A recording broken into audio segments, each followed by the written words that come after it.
తెలంగాణ రాష్ట్ర రోడ్డు రవాణా శాఖలో పనిచేస్తున్న అవుట్ సోర్సింగ్ సెక్యూరిటీ గార్డు ఉద్యోగుల సమస్యలను పరిష్కరించి వారికి న్యాయం చేయాలని కోరుతూ తెలంగాణ రాష్ట్ర ఐఎన్టీయూసీ ఆధ్వర్యంలో లక్ష్మయ్య అధ్యక్షతన సమావేశం జరిగింది.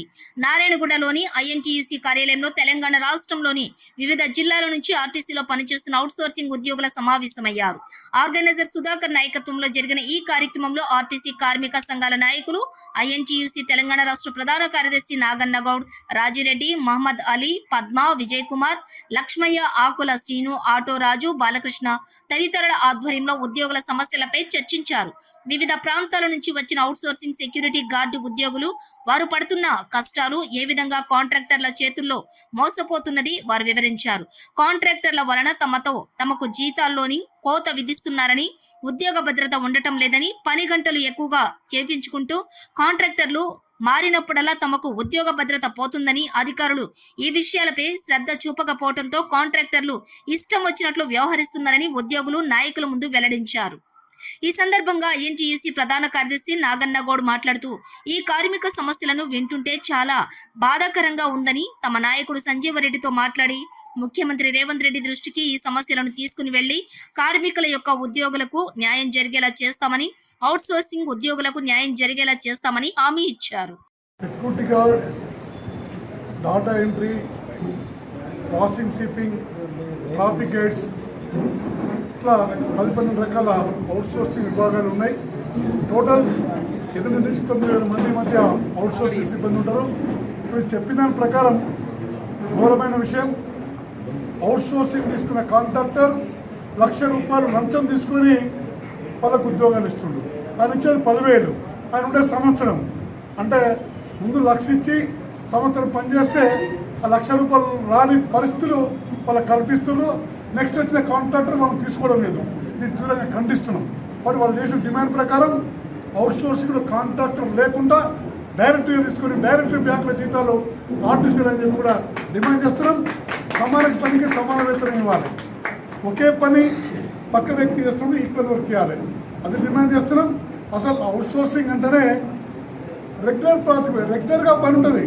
సెక్యూరిటీ గార్డ్ ఏదో బిల్డింగ్ కడుతుంటే 3 నెలలు చేసిపోతుంది, తర్వాత పని ఉండదు, అవుట్సోర్స్ చేసుకో. సెక్యూరిటీ గార్డ్ అనే పని నిరంతరం 365 డేస్ సంవత్సరం రోజులు ఉంటుంది. అలాగే ప్యాసింజర్ గారి పని నిరంతరం ఉంటుంది, రోజు 365 డేస్ సంవత్సరం రోజులు ఉంటుంది. అటువంటి అవుట్సోర్సింగ్ చేయకూడదు. సుప్రీంకోర్టు మూల సూత్రం కూడా ఉంది. కాబట్టి అన్నింటి కూడా చాలా సమస్యలు ఉన్నాయి, చర్చిస్తున్నాం, తీర్మానం చేస్తాం. కాబట్టి ఎండి గారు పట్టించుకోవాలి.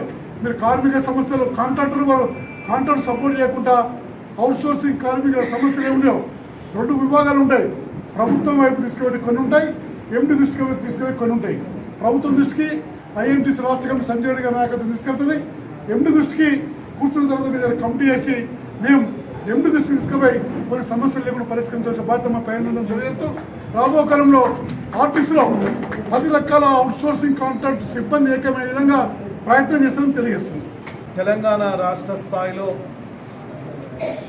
ఆర్టీసీలో పనిచేస్తున్న అవుట్సోర్సింగ్ ఎంప్లాయీస్ అండ్ వర్కర్స్ యొక్క జేఏసీ ఆధ్వర్యంలో ఈరోజు లక్ష్మణ్ గారి నేతృత్వంలో, అదేవిధంగా సుధాకర్ గారు వారి యొక్క నేతృత్వంలో మరి ఐఎన్టీసీ ఆఫీసులో అవుట్సోర్సింగ్ ఉద్యోగులు ఈ సమావేశం ఏర్పాటు చేసి, ఒక గొప్ప విశేషం ఏమిటంటే గత 10 సంవత్సరాలు ఈ యొక్క ఆర్టీసీలో పనిచేస్తున్న అవుట్సోర్సింగ్ సిబ్బంది వారి ఇబ్బందులు ఏనాడు కూడా ఆ కేసీఆర్ ప్రభుత్వం పట్టించుకోకపోగా వీళ్ళందరినీ వెట్టి చాకిరీ చేసే ఒక బానిసలుగా ట్రీట్ చేసిందనేది ఆ యొక్క ఆక్రోశాన్ని మొన్న 2023 డిసెంబర్ ఎన్నికల్లో వెలుబుచ్చటం.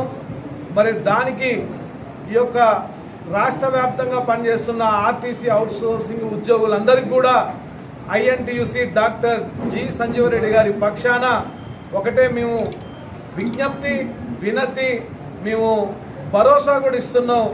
ఈ యొక్క తెలంగాణలో ఉన్నటువంటి కాంగ్రెస్ ప్రభుత్వం, ప్రజాప్రభుత్వం, రేవంత్ రెడ్డి గారి నేతృత్వంలో ఆ రోజు రాహుల్ గాంధీ గారు ఇచ్చిన మాట ప్రకారం కొద్ది రోజుల్లోనే అవుట్సోర్సింగ్ కాంట్రాక్ట్ కార్మికుల యొక్క సమస్యలని కాంగ్రెస్ ప్రభుత్వం ఏర్పాటైన తర్వాత మేము పరిష్కరించడానికి ఒక మినిస్టర్స్తో కూడిన సబ్ కమిటీ ఏర్పాటు చేస్తామని ప్రకటించిన విషయం మీ అందరికీ తెలుసు. దానిలో భాగంగా ఈరోజు ఏదైతే మా ఐఎన్టీసీ ఆఫీసులో ఇప్పటి వరకు మన కార్మికులు తెలియజేసిన సమస్యలు, ముఖ్యంగా ఇది అందరికీ తెలుసు ఏంటంటే అవుట్సోర్సింగ్ కార్మికునికి యొక్క అర్ధాకలి జీవితం గడుపుతున్నారు గత అనేక సంవత్సరాలుగా. ఈ విధానమే కరెక్ట్ కాదని సుప్రీంకోర్టే ఎన్నో మార్లు 2015 నుంచి కూడా 2017 వరకు కూడా సుప్రీంకోర్టు ఇచ్చిన గైడ్లైన్స్ ప్రభుత్వాలకి సమాన పనికి సమాన వేతనం ఇవ్వాలని సూచించడం జరిగింది. మరి అలాంటి గైడ్లైన్స్ని ఈ భారతదేశంలో గత 10 సంవత్సరాలుగా ఉన్నటువంటి నరేంద్ర మోడీ ప్రభుత్వం కార్మికుల హక్కులను కాలరాసే క్రమంలో మరి కార్మిక చట్టాలను రద్దు చేసి ఈ భారతదేశంలో కార్మికుడు అనేవాడు ఇక్కడ మనగలగటానికి వీల్లేదనే విధంగా కార్మిక చట్టాలను రద్దు చేసి ఈ కార్మికులు అవుట్సోర్సింగ్ కార్మికులు కానీ కాంట్రాక్ట్ కార్మికులు కానీ యూనియనైజ్డ్ కావడానికి కూడా అవకాశం లేకుండా చట్టాలను తీసుకొచ్చిండు. ఆ బీజేపీ గవర్నమెంట్ చేస్తున్న ఈ దమన కాండకే ఇవాళ కొంతమంది కార్మికులు ఇవాళ బానిసలుగా జీవనం వెలుపుస్తున్నారు. మరి అలాంటి పరిస్థితులను ఖచ్చితంగా తెలంగాణ రాష్ట్ర ప్రభుత్వం వీటిని అధిగమించేందుకు ఖచ్చితంగా రేవంత్ రెడ్డి గారి నేతృత్వంలో ఇప్పటి వరకు ఏజెన్సీల ద్వారా ఈ యొక్క తెలంగాణ రాష్ట్రంలో దాదాపు 700 పైబడిన ఏజెన్సీలు ఉన్నాయి. 2 లక్షల మంది అవుట్సోర్సింగ్ ఉద్యోగులు ఉన్నారు. మరి ఈ యొక్క 2 లక్షల మంది జీవితాలను కూడా ఈ యొక్క ఏజెన్సీలకి పనంగా పెట్టి 5,000 నుంచి 6,000 రూపాయలు ఒక కార్మికుని మీద దోచుకుంటున్నారు. ఆ విధానాన్ని రద్దు చేయాలని కాంగ్రెస్ పార్టీ డిమాండ్ చేస్తే దానికి అనుగుణంగా ప్రభుత్వం కూడా సానుకూలంగా ఉన్నది. త్వరలో దీని పట్ల డాక్టర్ జి సంజీవ్ రెడ్డి గారి నేతృత్వంలో ముఖ్యమంత్రి గారిని కలిసి ఈ ఆర్టీసీలో పనిచేస్తున్న అవుట్సోర్సింగ్ కార్మికుల సమస్యలను, అదేవిధంగా రాష్ట్రంలో మిగతా ఇంతకుముందే సోదరుడు శ్రీనివాస్ గారు చెప్పిన మరి జిహెచ్ఎంసీ అవుట్సోర్సింగ్ కానీ ఎలాంటి వారి ఉన్నా కానీ ఖచ్చితంగా తెలంగాణ సాధించుకున్న ఈ యొక్క సోనియా గాంధీ గారు ఇచ్చిన తెలంగాణ రాష్ట్రంలో ఏ కార్మికుడు కూడా ఏ ఉద్యోగి కూడా అర్ధాకలితో జీవించొద్దనే ఆలోచనతో తెలంగాణ రాష్ట్రంలో అమలు చేయడానికి సుముఖంగా ఉన్నది. దానికి తాత్కాలమే హిమాచల్ ప్రదేశ్లో కూడా కాంగ్రెస్ గవర్నమెంట్ అవుట్సోర్సింగ్ కాంట్రాక్ట్ విధానాన్ని మేము రద్దు చేస్తున్నామని ప్రకటించడం అనేది ఇది కాంగ్రెస్ యొక్క మాట తీరుకు ఖచ్చితత్వానికి నిదర్శనం తెలియజేస్తున్నాం మీ ద్వారా.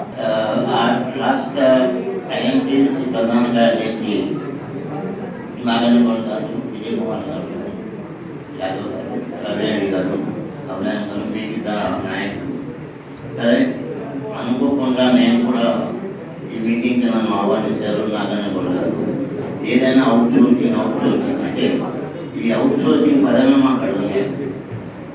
మొన్న ఎంపీ గారితో మాట్లాడినప్పుడు నేను చెప్పిందంటే 3,043 పోస్టులు ఖాళీగా ఉన్నాయి, భర్తీ చేస్తున్నారు. ఇప్పుడు అవుట్సోర్సింగ్లో ఎవరెవరు ఎలిజిబుల్ వాళ్ళ ముందు తీసుకోండి. వాళ్ళ ఆర్టిస్టులు అబ్జర్వ్ చేసిన తర్వాత బయట వాళ్ళని చేయండి. ఎందుకంటే అవుట్సోర్సింగ్ వాళ్ళకి అనుభవం ఉంటుంది వివిధ కేటగిరీలు. వీళ్ళని పక్కన పెట్టి బయట వాళ్ళని తీసుకొచ్చి ట్రైనింగ్ ఇవ్వడం ఇవన్నీ ఎందుకండి. అందువల్ల మేము ఐఎన్టీసీ ఎస్డబ్ల్యూ తరఫున ప్రపోజ్ చేస్తున్నాం. అవుట్సోర్సింగ్ వాళ్ళని అందరినీ అబ్జర్వ్ చేయాల్సింది ఆర్టిస్టులు. అది ఆయన అన్నాడు కాదండి అది కాదండి పాలసీ ఏమంటే పాలసీ మాట్లాడడం పైన ఏదేమైనా మీకు కష్టమే. ఇప్పుడు అవుట్సోర్సింగ్లో కాంట్రాక్టర్లు అందరూ దొబ్బేసుకుంటున్నారు డబ్బు. మీకు ఒక జీతం ఒకలా చేస్తున్నారు, వాళ్ళు సగం తీసుకుంటున్నారు. ఎన్నో కంప్లైంట్స్ ఉన్నాయి. అందువల్ల ఇవన్నీ కూడా మళ్ళీ నివారించడానికి మన నారాయణగౌడ్ గారు ఉన్నారు. మాకు చంద్రశేఖర్ గారు, నారాయణగౌడ్ గారు, విజయ్ కుమార్ గారు, ఈ విషయాలన్నీ కూడా సమగ్రంగా మనం మాట్లాడదాము.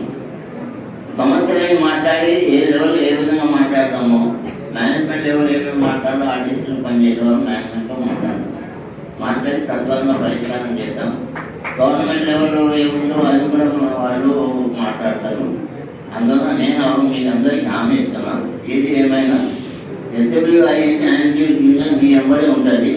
ఎలా వేళలా మీకు రెగ్యులరైజ్ అయ్యే వరకు మీరు ఇష్టం అటో ఏదో ఒకటి ఒక సక్రమైన పద్ధతి వచ్చే వరకు శాయశక్తులను కృషి చేస్తామని మా గురుగారు సంజయ్ రెడ్డి గారి యూనియన్ మీరు ఉన్నారు, మేము ఈ యూనియన్ బలోపేతం చేసి మీరందరూ బలోపేతం చేయాలి. ఆర్టీసీలో ఉన్నది ఒకటే యూనియన్, మన ఐఎన్టీసీ ఎస్ఎంపీ సంజయ్ గారి యూనియన్. మిగతా అన్నీ భూస్థాపితం అయిపోయినాయి. అందువల్ల మీరు కూడా మాకు చేయొచ్చని మేము కూడా మీ వెంబడే ఉంటాం. మీ ఏ కార్యక్రమం ఏ పోరాటం అవసరమైతే మీరందరూ కలిసి ఇంద్రపాలిలో ఒక టెంట్ వేసుకొని ఒక పోరాట కార్యక్రమం చేసి హైలైట్ చేయండి. అప్పుడు ఏమవుతుందంటే మేము అందరం దాంట్లో పాల్గొంటాము. మేనేజ్మెంట్ ఆర్టీ గవర్నమెంట్ దృష్టికి తీసుకెళ్తాము, పరిష్కారం అవుతాయి. ఇక కాంట్రాక్టర్లు భయపడి దుఃఖంగా గల్లీలో తిరిగితే కాదు. అది మీ జీవితాలన్నీ అదే సర్వనాశనం అవుతాయి. ఓపెన్గా రండి, ఒక కార్యక్రమం పెట్టండి. మన పెద్దవాళ్ళు నాగరికంగా చెప్తారు.